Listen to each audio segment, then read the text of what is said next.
Grr. I don't know if he's going to be stopping. Oh dear. I'll be back in a second. He wasn't stopping.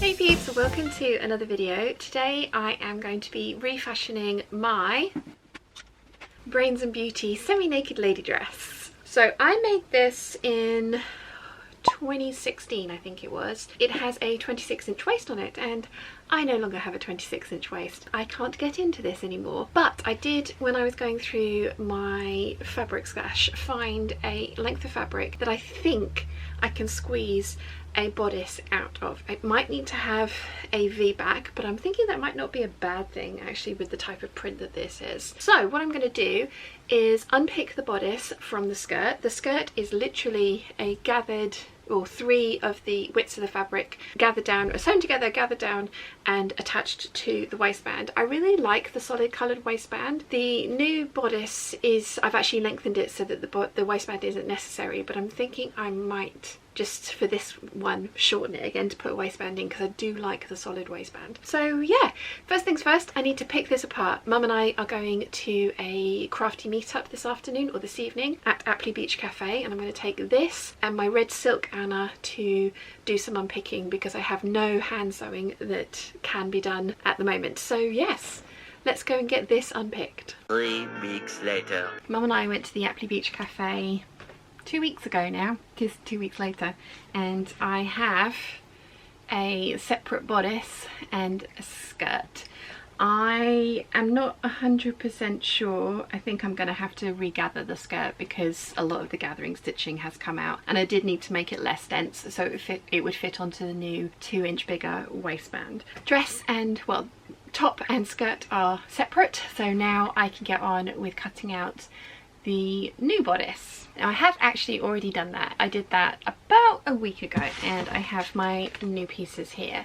Now, as I mentioned, the new bodice that I've traced, I've eliminated the waistband on it, but I really wanted to keep the waistband on this dress because of the type of print it is, and also because of the thickness of all the gathering that goes into the waistband. I thought it would look better if it had a waistband to go into. Where is my waistband? So I measured the width of the waistband on the original dress, and I have cut myself out an outer and a lining, and I've cut them out a little bit longer than I need them for my waist at the moment because I'm going to sew up the bodice, put the waistband on, then cut off whatever the excess was. It was an easier way rather than measuring what the waistband would be on the new one. Sheer laziness. The other thing I did was get out my original pattern and work out how much I needed to shorten my new pattern by. Turns out it was 1.25 inches.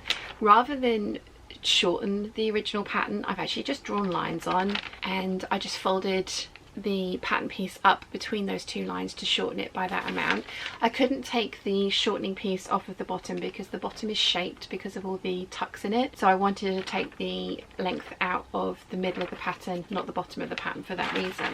Then I had about 80 centimeters of fabric, so I knew that I was going to have to be really careful with how I got my pattern pieces to fit onto the fabric that I had left. Technically I've got 3 full widths of the fabric in the skirt, so if I'd not had enough I could have butchered the skirt for parts, but it's been hemmed and bound and finished nicely, so I really didn't want to do that if I could avoid it. Thankfully, all I had to do with my fabric was cut the front out. We have a different semi-naked lady front and center this time. It's the lady holding the brain. On the last one it was this lady down here, but again I was working with what fabric I had left. So I cut out my lining first out of a white semi-sheer fabric. It's a viscose twill. I could have used cotton lawn, I could have used the viscose acetate lining, but I just thought the viscose twill would feel nice, and it's also, like I say, semi-sheer, and placed that on to the piece of fabric I had left to make sure that I was getting the semi-naked lady front and center with no darts or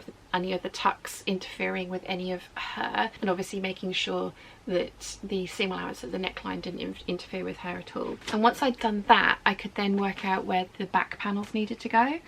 Now I've ended up with the back panels having to have like a V in them, and I've ended up with actually the same lady on each of my shoulder blades, which I think is going to look all right. It wouldn't have been my initial choice, but again, I was working very limited fabric, so I did the same thing. I cut out my lining pieces and put those onto the fabric in the best way possible on grain, then saw that I would need to cut a V back into the dress to actually allow me to put the panels on and still have the front panel not have any pieces cut out of it, because, you know, like, waistlines are important. So once I'd worked out how much I needed to put in for a V, I made a mark on one of the lining pieces, took both lining pieces off, pinned them back together, and then cut the V piece off so that they were identical, placed them back on the fabric and got everything cut out. And so we are back here ready to sew. I have made a lot of Anna bodices before, so I'm not going to talk you through the sewing process that much. You don't need to see that, but if you would like to have a look at the order of operations I use, there is a video up here of how I fully line a top, and it is using this pattern, so the order of operations is very similar. The only difference will be putting in the zip the right way up and adding a waistband. So I'm going to get this all sewn and then we can start attaching it to the skirt. 3 hours later. It's done.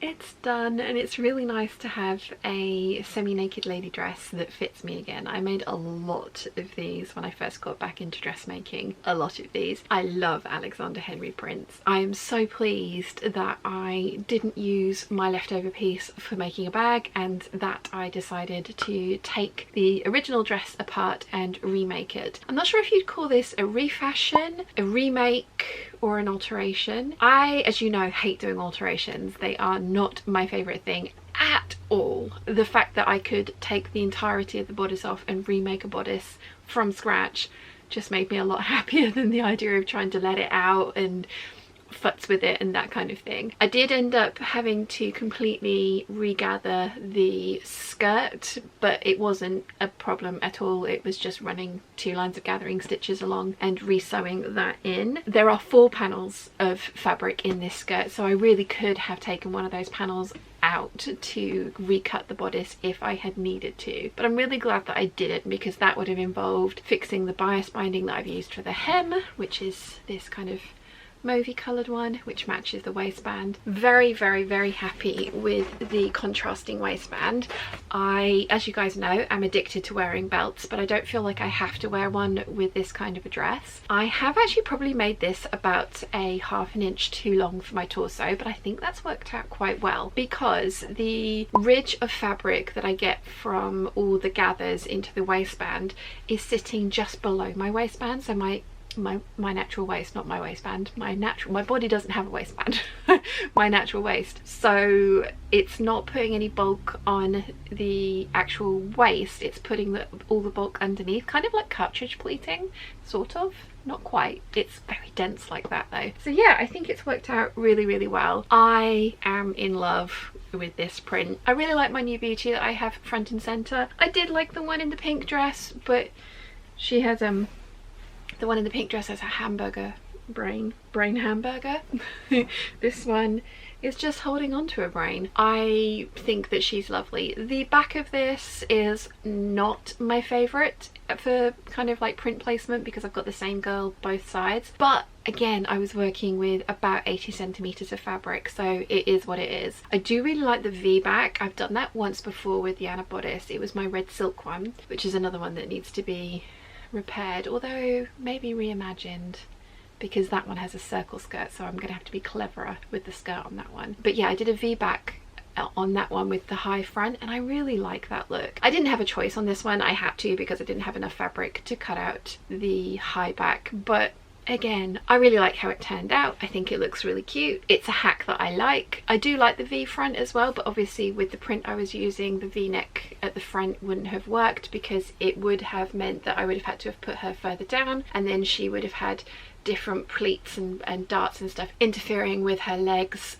or knees or something like that, and I wanted to make sure that she was as intact as possible, and I think I've achieved that. I do have kind of like headless people on my shoulders, and then I've also got she's yeah, she's bodiless down there just above the waistline. But again, with the kind of print, this kind of print, that sort of thing is going to happen, so you need to prioritize what you want to be front and center and then just live with the rest of it. I am very happy that I have this done.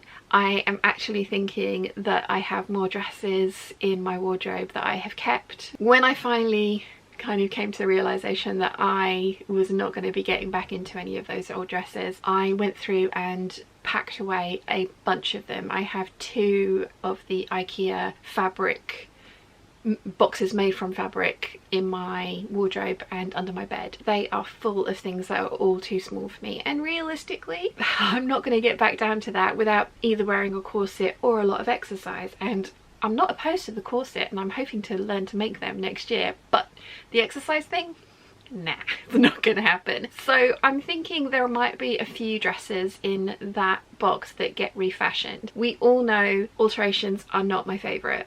They are really not my favourite, but I got to basically make a new bodice for this one. I have kept the old bodice, I have it in a box. There's another, funnily enough, there is another By Hand London Anna bodice in that box as well, from another dress that I have remade because it didn't work for me. So I have kept that one as well, and I will keep those bodices. You never know, I might get back down to that weight, and then I can take this one off, put this one away in the box, and regather the skirt in and put the old bodice on if I get back down to a 26-inch waist.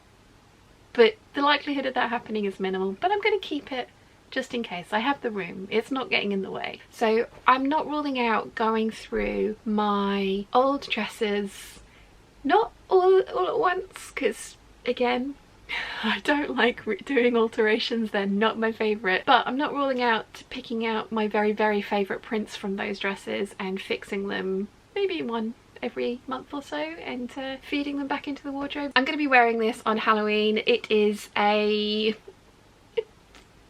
subtle nod to Halloween. I mean, how subtle is semi-naked zombies, but it's a subtle nod to Halloween, but it will make me happy that I have something Halloween-esque on Halloween. So I hope you've enjoyed this video. Hopefully it's inspired you to have a look at some of your older makes and think, can I refashion that? Will it make a nice skirt? Could I get a top out of it? Do I have some scraps left? Can those be made into a different type of top to make the dress work for me and my current style? It's definitely inspired me to have a look through my 2 small pieces of clothing and work out if there are any in there that I want to tweak and alter and make wearable for my current shape, because I'm so happy to have this back. So I hope you've enjoyed this video. If you have, please give it a thumbs up. If you haven't yet, please subscribe, and I'll see you again very soon.